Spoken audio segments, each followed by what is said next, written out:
आज Doubtnut app download करें। Doubtnut पर अपने सभी गणित, रसायन विज्ञान, भौतिक विज्ञान और जीव विज्ञान के डाउट्स का करो सफाया। बस प्रश्न की फोटो खींचो, एक ही प्रश्न को क्रॉप करो और तुरंत वीडियो सोल्यूशन पाओ। अभी डाउनलोड करें। नमस्कार दोस्तों, दिया गया प्रश्न है संधारित्र की धारिता की परिभाषा दीजिए। एक मिश्रित परावैद्युत से युक्त समांतर प्लेट वाले संधारित्र की धारिता की गणना करें। तो संधारित्र की अगर परिभाषा दी जाए तो उसे कुछ इस प्रकार से दिया जाता है कि संधारित्र ये एक प्रकार की युक्ति होती है या साधन होता है। तो इसमें क्या होता है कि जो वस्तु है उसके आयतन तथा क्षेत्रफल में बिना परिवर्तन किए हुए क्या किया जाता है, उसकी धारिता C में वृद्धि कर दी जाती है। उसे ही संधारित्र की धारिता कहते हैं। मतलब वह युक्ति या साधन जिसके द्वारा उस चालक के आयतन आकार में बिना परिवर्तन किए उसकी विद्युत धारिता बढ़ाई जा सकती है, संधारित्र कहलाते हैं। ठीक है, तो इस प्रकार संधारित्र को क्या कहा जाता है दोस्तों, आवेश संचित करने वाला साधन भी कहा जाता है। ठीक है, तो हम लोग इसको कहते हैं कि आवेश को संचित किया जा सकता है किसी संधारित्र में। ठीक है, तो अब हमसे कहा गया है कि एक मिश्रित परावैद्युत से युक्त समांतर प्लेट्स वाले संधारित्र की धारिता की गणना करते हैं। तो आइए, तो प्रश्न के अनुसार हमारे पास में क्या है, एक संधारित्र है जिसमें K1 व K2 मान लेते हैं दो परावैद्युतांक माध्यम है। जैसा कि प्रश्न में हमसे क्या कहा गया था कि एक मिश्रित परावैद्युत से युक्त समांतर प्लेट संधारित्र। ठीक है, तो उपरोक्त चित्र में एक समांतर प्लेट संधारित्र प्रदर्शित है जिसमें दो परावैद्युत माध्यम हमने प्रदर्शित किए गए हैं। ठीक है, जो मान लेता है कि D1 तथा D2 मोटाई तक के संधारित्र में फैले हुए हैं।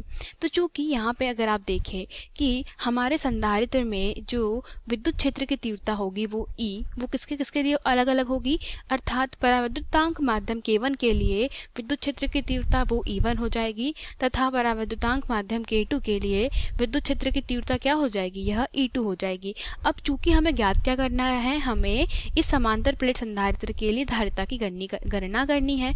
तो हम लोग जानते हैं अच्छी तरीके से धारिता जो होती है, ठीक है, उसे किस परिभाषा से दिया जाता है, या धारिता का जो सूत्र होता है C बराबरी से, वो होती है Q के बटे में V। इसे हम लोग समीकरण क्रमांक 1 नाम दे देते हैं। क्योंकि जैसे कि हमें क्या करना है, मिश्रित संधारित मतलब मिश्रित परावैद्युतांक माध्यम, यहाँ पे मैंने सिर्फ K1 K2 लिया है। आप K3 K4 K5 के लिए भी सेम प्रोसेस से ही हल करेंगे। जैसे कि मैंने आपको बताया, प्रत्येक परावैद्युतांक माध्यम के लिए आप क्या करेंगे, विद्युत क्षेत्र की तीव्रता ज्ञात कर लेंगे। वो कैसे ज्ञात करेंगे, क्योंकि आप लोग जानते हैं किसी भी जो प्लेट के कारण उत्पन्न विद्युत क्षेत्र की तीव्रता होती है वह क्या होती है, वो दी जाती है E बराबर सिग्मा के बटे में एप्सिलॉन नॉट। और सिग्मा के बटे में एप्सिलॉन नॉट जो होता है वो क्या होता है, सिग्मा होता है पृष्ठीय आवेश घनत्व। ठीक है, तो पृष्ठीय आवेश घनत्व से क्या करेंगे हम लोग, यहाँ पे जो प्रत्येक परावैद्युतांक माध्यम है हमारे पास में K, उसके लिए क्या कर लेंगे, E1 और E2 का वैल्यू कैलकुलेट करेंगे। तो पृष्ठीय आवेश घनत्व अर्थात सिग्मा क्या होता है, Q के बटे में A।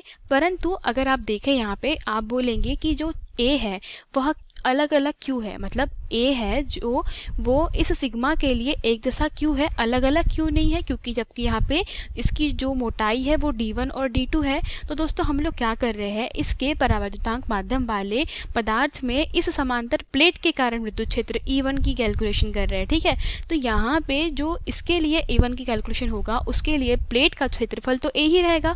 प्लेट के क्षेत्रफल में कोई परिवर्तन होगा क्या, नहीं होगा। ठीक है, तो अब हम लोग यहाँ पे लिख सकते हैं इसको क्या, E1 बराबरी से, मतलब अब लोग क्या कर सकते हैं, इसको कुछ इस प्रकार से लिखे कि K1 परावैद्युतांक वाले माध्यम के लिए, ठीक है, K1 परावैद्युतांक माध्यम वाले पदार्थ के लिए हमें विद्युत क्षेत्र की तीव्रता E1 कैलकुलेशन करनी होगी। तो जब E1 कैलकुलेट करेंगे तो क्योंकि माध्यम का परावैद्युतांक क्या है, K1 है, और यहाँ पे जो सिग्मा के बटे में एप्सिलॉन नॉट है, यह किसके लिए है, वायु या निर्वात के लिए। ठीक है, तो इस स्थिति में अब आप लोग अच्छी तरीके से जानते हैं कि E1 को क्या लिखा जा सकता है, E1 को लिखा जा सकता है E के बटे में K। ठीक है, और हमारे पास में माध्यम कौन सा है, मतलब हमारे पास में जो परावैद्युतांक माध्यम है वो क्या है, K1। तो अब इसको अगर आप समीकरण क्रमांक 2 नाम दे दें तो समीकरण क्रमांक 2 से आप विद्युत क्षेत्र की तीव्रता लिख सकते हैं। ठीक है, समीकरण क्रमांक 2 से विद्युत क्षेत्र की तीव्रता, तो विद्युत क्षेत्र की जो तीव्रता हो जाएगी अब क्या हो जाएगी, वो हो जाएगी E1 बराबरी से सिग्मा के बटे में क्या है एप्सिलॉन नॉट। तो अब सिग्मा के जगह क्या लिखेंगे, क्यू के बटे में ए एप्सिलॉन नॉट, और चूंकि के भी मल्टीप्लाई में है तो टोटल क्या हो जाएगा क्यू इन के बटे में ए K1 एप्सिलॉन नॉट। समीकरण क्रमांक 3। इसी प्रकार से ये किसके लिए था, E1 था K1 परावैद्युतांक माध्यम के लिए। अब इसी प्रकार से क्या करेंगे हम लोग K2 परावैद्युतांक वाला माध्यम, ठीक है। तो K2 परावैद्युतांक वाला जो माध्यम है उसके लिए E2 की कैलकुलेशन करेगी। तो इसी प्रकार से E2 क्या हो जाएगा, Q के बटे में A K2 एप्सिलॉन नॉट। समीकरण क्रमांक 4। अब हमने आपको बताया कि E1 और E2 क्यों कैलकुलेट करना था, हमें इनका कैलकुलेशन इसलिए करना था या हमें इनकी गणना इसलिए करनी थी क्योंकि हम लोग जानते हैं C बराबर इससे क्या होता है Q के बटे में V। तो हमें जो टोटल विभव मिलेगा इन दोनों के सिरों पे, अर्थात यहाँ पर हमें जो V मिलेगा वो किसके बराबर मिलेगा, V1 प्लस V2 के बराबर मिलेगा। और वो क्या हो जाएगा V1 प्लस V2, मतलब यहाँ पे K1 के कारण जो इसके सिरों पे उत्पन्न विभवांतर है, ठीक है, और K2 के कारण इसके सिरों पे उत्पन्न विभवांतर है V2, उनका योग हो जाएगा, ठीक है। तो यहाँ से अब हम लोग क्या करेंगे, कैलकुलेशन करेंगे किसका, टोटल V का, अर्थात प्लेट के सिरों पर उत्पन्न विभवांतर, ठीक है।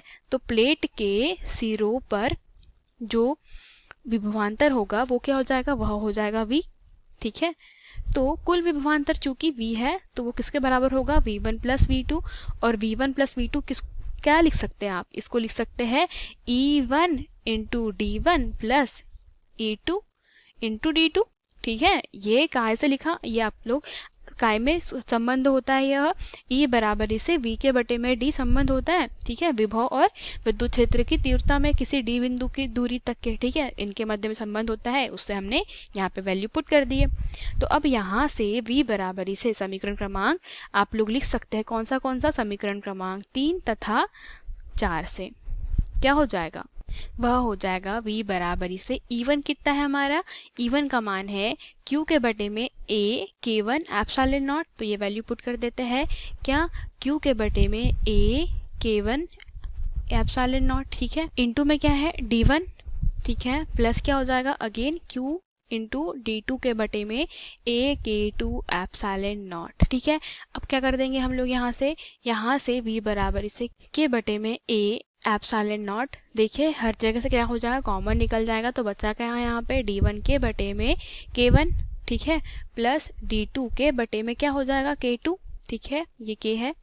अब यहाँ से आप क्या करेंगे, V का मान तो मिल गया आपको। अब समीकरण क्रमांक 1 से C बराबर से Q के बटे में V में वैल्यू रख देंगे V की। तो C बराबर से Q के बटे में क्या हो जाएगा, Q के बटे में A epsilon not into D1 के बटे में K1 प्लस D2 के बटे में क्या हो जाएगा K2, ठीक है। तो यहाँ से Q से Q कैंसिल हो गया, तो C बराबर से A एप्सिलॉन नॉट ऊपर चला जाएगा और नीचे बटे में क्या बच जाएगा D1, ठीक है, के बटे में K1 प्लस D2 के बटे में K2, ठीक है। तो यहाँ पे आपने देखा कि दो परावैद्युतांक माध्यम जिनके जो मोटाई है D1 D2 अलग अलग है और उनका माध्यम भी K1 K2 अलग अलग है, उनके लिए क्या है यह धारिता हमने प्राप्त करी है। तो इसी प्रकार से अगर हम लोग मान ले कि ऐसे ही दोस्तों n नंबर ऑफ आपके पास में क्या है परावैद्युतांक माध्यम है जो मिश्रित रूप से रखे गए हैं, तो उसके लिए क्या हो जाएगा D3 के बटे में K3, फिर D4 के बटे में K4, फिर D5 के बटे में K4, ऐसा बटे में लिखते जाएंगे। तो ये हमें क्या मिल गई, धारिता प्राप्त हो गई, ठीक है। तो प्रश्न के अनुसार हमारी जो धारिता थी वह प्राप्त हो गई, तो इसको आखिरी में लिख देते हैं। तो C बराबरी से चाहे तो आप इसका लघुत्तम ले सकते हैं, अन्यथा यह उत्तर सही है क्या, A एप्सिलॉन नॉट के बटे में क्या हो जाएगा D1 के बटे में K1 प्लस D2 के बटे में K2, ठीक है। और धारिता का जो मात्रक होता है वो होता है फैराड। तो यही हमारे प्रश्न का उत्तर है। धन्यवाद। कक्षा 6 से 12वीं से लेकर नीट IIT JEE वो एडवांस के लेवल तक 1 करोड़ से ज्यादा छात्रों का भरोसा। आज ही डाउनलोड करें डाउटनेट ऐप या व्हाट्सएप करें अपने सारे डाउट्स 8400 400 400 पर।